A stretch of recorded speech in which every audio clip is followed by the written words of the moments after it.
you into this particular discussion. And of course, we're taking a look at the new nominated cabinet secretaries who should be part of the reconstituted cabinet secretaries after President William Ruto disbanded his cabinet just 2 weeks ago. And of course, now the process is to reconstitute new one. And remember, this comes at the backdrop of continuous, pressure and demand for accountability for some of the cabinet secretaries who are appointed. And of course, majority of Kenyans, and I'm talking about the young people, part of their demands was that the cabinet secretaries should be appointed based on competence and merit. And that led to the sacking of 21 cabinet secretary, with the exception of prime cabinet CS, that is Davadi Musalia Mudavadi, the prime cabinet secretary, and of course Minister for Foreign Affairs. And with that, we have seen some new names, and of course the familiar one. And there is talk in town about the familiar name, and if really President William Ruto considered some of the demands from the young Kenyans, the Gen Zs who are out in the streets demanding for accountability, for competent leaders in regard to that in all sectors. And that is the discussion that we are having tonight, of course, with my guest, Gideon Allen, political analyst and governance expert. Gideon, asante sana for making time. Nimeshukuru sana. Good evening. Good evening. How are you?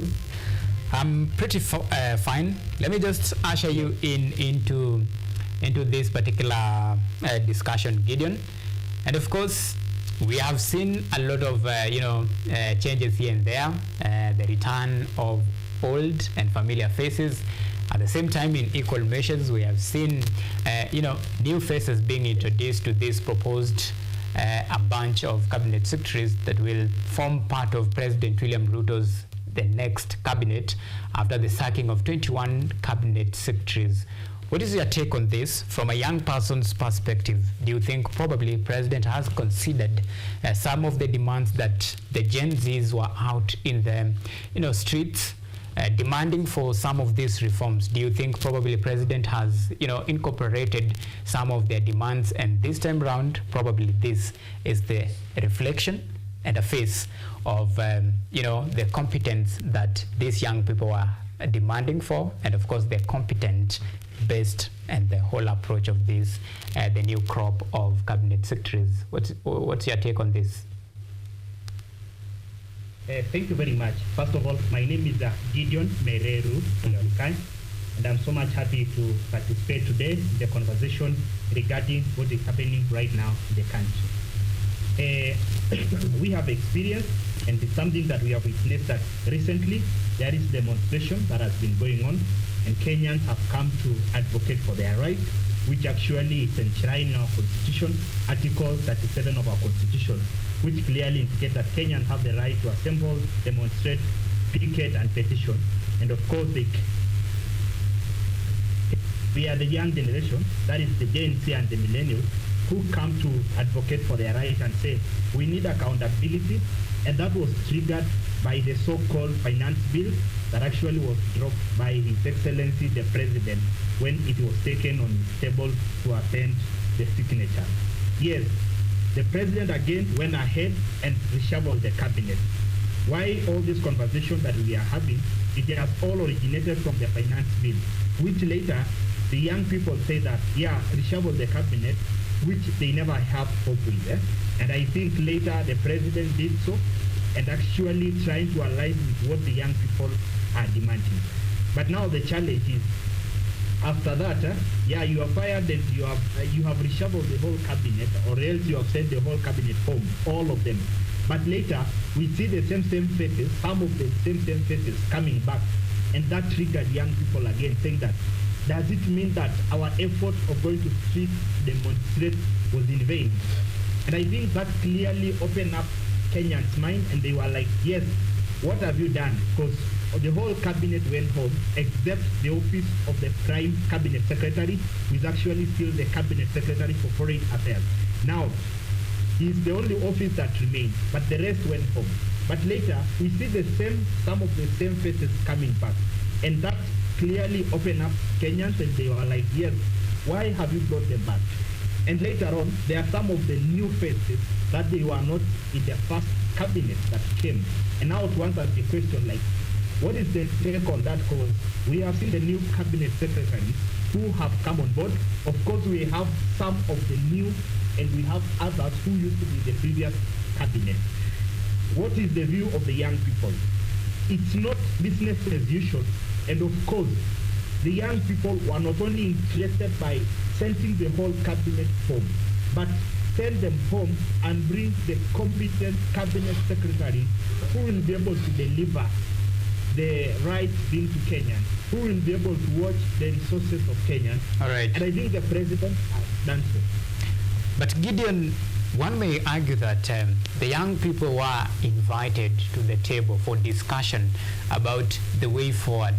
I'm talking about now the broad-based discussion. This is the national dialogue that President William Ruto and, of course, opposition leader Raila Odinga actually advocated for, where they were hoping maybe this discussion will take a broad-based approach where the young people, the politicians, and of course the civil society will come at a table and of course discuss about the way forward. But the absence of the young people in this table, now what kind of message does it send, and is it fair for the young people after turning down the invitation to actually come to the dining table? I'm talking about in terms of baking this the national cake. Is it fair for the young people now to go out in the street to lament at a time when they were given a chance and an opportunity to present, their grievances and of course make their voice count at the end of the day? Do you think probably it will be unfair criticism on the side of the government, given the fact that you extended the table? Thank you very much. You also need to get clearly that the young people didn't welcome the idea of having a conversation or having to come and dialogue. The issue was, why did we first allow this mayhem to happen? Because we have witnessed that young people have lost lives. And that's something that we are forgetting. We are just welcoming the idea of a dialogue. But you forget that there are already young people who perished during this demonstration. There are young people who have been shot. So you find these young people are still bitter. And as we talk right now, some of the family are still even preparing to bury the heroes who died demonstrating for their rights. So does it mean that because we have lost life, we can come into the conversation? That is not the issue. Of course, we can still come and argue. Bring your solution. Bring your issues that you are saying that they are there. But now the issue is, first of all, what is the action taken for the family and for the people who interfered the life of Kenya? That is the first question that we need to ask ourselves. Because coming to the table, it was open before. So does it mean that the conversation should be, we are now coming to the table because we have seen people losing lives? And that's the question that we need to ask ourselves. Again, these young people still have a doubt. I am a young person, and the reality is we are coming into the table. We are coming to have a dialogue. Yet, the cabinet secretaries who have been presented to the Kenyans, the first bunch that we saw last week on that day, the young people, you tell me of a Gen Z, of a millennial, and yet we have competent, we have qualified young people who have skill in leadership. Of course, we can quote one of them who may actually have appeared, but now you find, have you engaged these young people? That is the first question that we need to ask ourselves.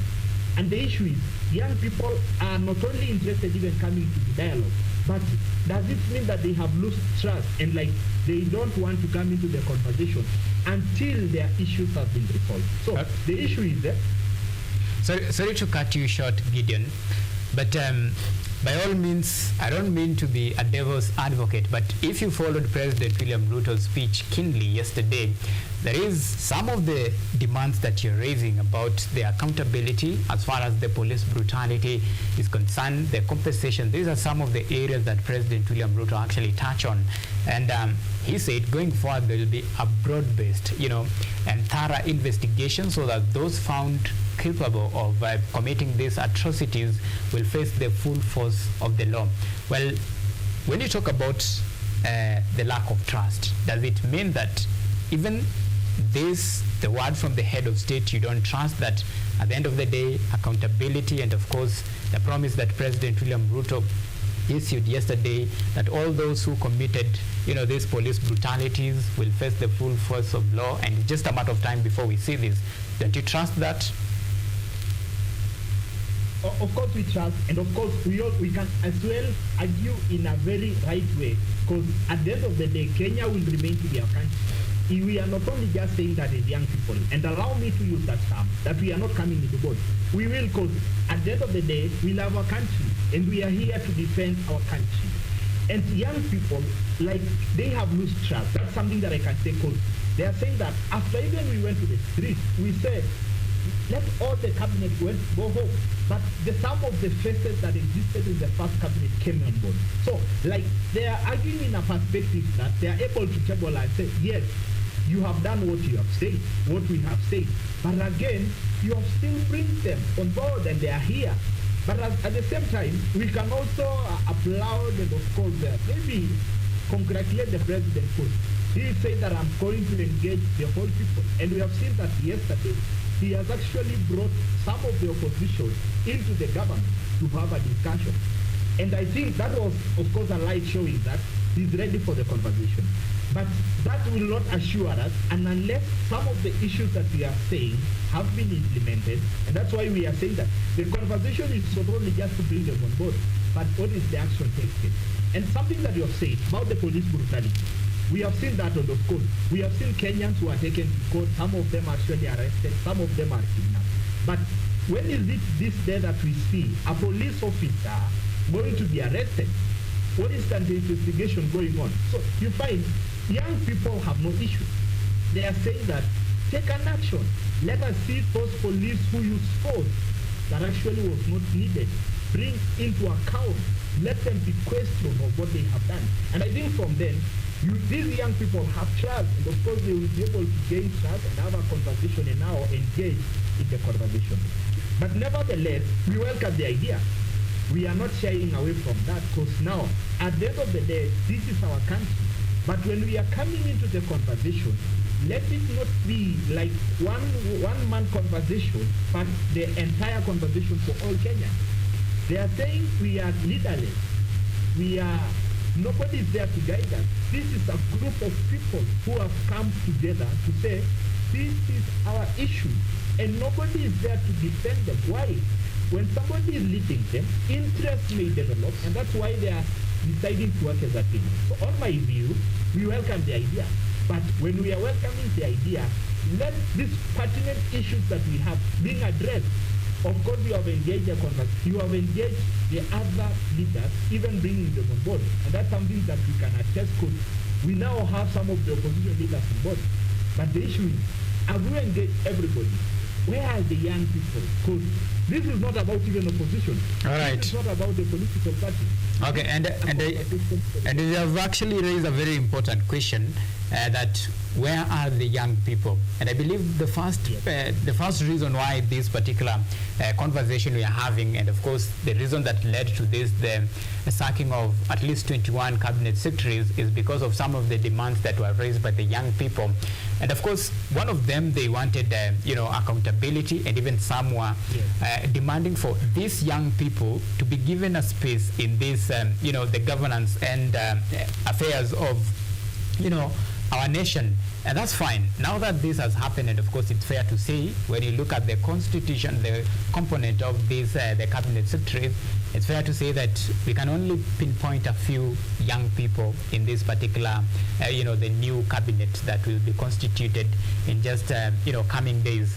And that is fine. Now the big question is, what is next for the young people? What is the course of action now that, it is happening already? We know names that have been nominated for this, the CS, the cabinet secretaries. So the question that begs, what next for the young people?